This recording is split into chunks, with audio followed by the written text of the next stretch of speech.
Mas tadi menyambung. Jadi sebenarnya ilmu-ilmu seperti apa yang harusnya dibutuhkan Indonesia pada saat ini nih, kalau menurut Mas Indra lihatnya? Ya kita lihat planning rencana pemerintah itu mau mengembangkan apa. Misalnya kalau sekarang kan yang sering disampaikan oleh Pak Presiden kan di maritim, ya kan?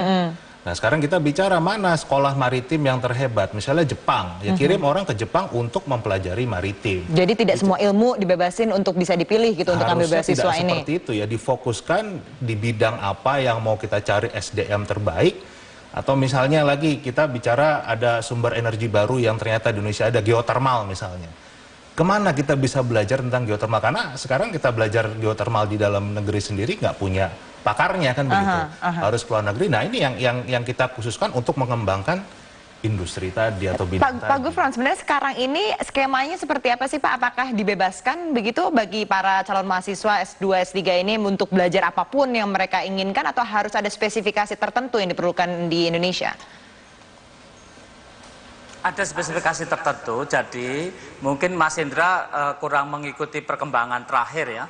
Jadi kita itu memiliki rencana induk pengembangan sumber daya Iptek Dikti, itu mulai dari insinyur, kemudian tenaga kependidikan, kemudian juga kesehatan ya. Memang belum selesai semua. Nah itu dikaitkan juga dengan 7+1 bidang prioritas.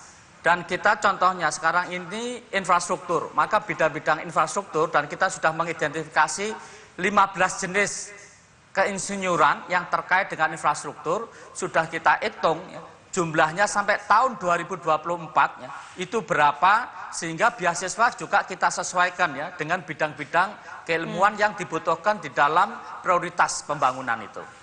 Oke, jadi udah ada ilmu tertentu ya. Ini saya ingin juga tanya Pak, tadi ada yang menarik. Jadi kalau misalnya nanti bagi orang-orang yang tidak ingin kembali lagi ke Indonesia itu akan ada orang debt kolektornya begitu yang ngedatengin. Ini skemanya nanti seperti apa sih? Bukannya lebih mahal lagi kalau ngirim orang ke sana untuk narikin balik gitu mahasiswa misalnya yang ada di luar negeri? Enggak, kalau teknik-teknik kan gampang sekarang ini ya. Saya kira ada satu perjanjian jelas, kemudian ada satu mekanisme. Kita melalui juga universitas yang bersangkutan, atas pendidikan kebudayaan kita di masing-masing negara itu ada ya. Dan juga ada perwakilan-perwakilan kita di sana ya, yang bisa kita mobilisasi, bisa kita optimalkan. Meskipun memang selama ini itu belum optimum ya. Tapi ke depan saya kira seperti juga Ibu Menteri Keuangan tadi kita bisa kuatkan ya, dan efektifkan.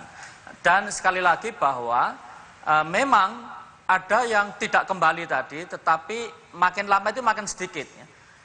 Ada diaspora, profesor-profesor kita yang di luar negeri ya, itu cukup banyak.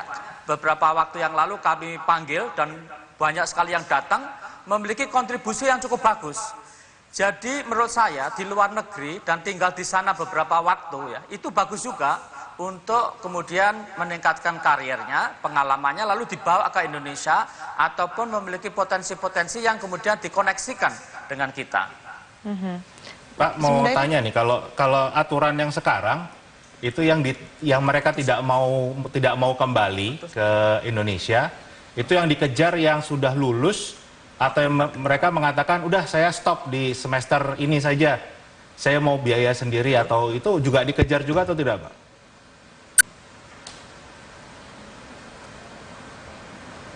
Halo? Oh, terputus. Sepertinya Mas Ali Gufron tadi tidak mendengar pertanyaan dari Mas Indra. Mas Indra, tapi kalau tadi Anda menanggapi, sebenarnya juga sudah ada spesifikasinya yang dibutuhkan dari pemerintah. Kemudian juga kalau tadi kita lihat sebenarnya memang masih banyak hal-hal yang orang-orang ini dibutuhkan sekali. Jadi sebenarnya ada lapangan kerjanya di sini dan memang lagi dikembangkan begitu. Anda melihatnya bagaimana kalau kenyataan di lapangan? Kalau yang tadi disampaikan Pak Gufron ya kan lebih banyak di urusan pendidik ya kan, yang ada tadi bicara dosen, bicara ini kan gitu. Itu tidak hal yang mudah juga menarik mereka. Misalnya mereka sudah punya pengalaman hanya menjadi asisten dosen saja di sana.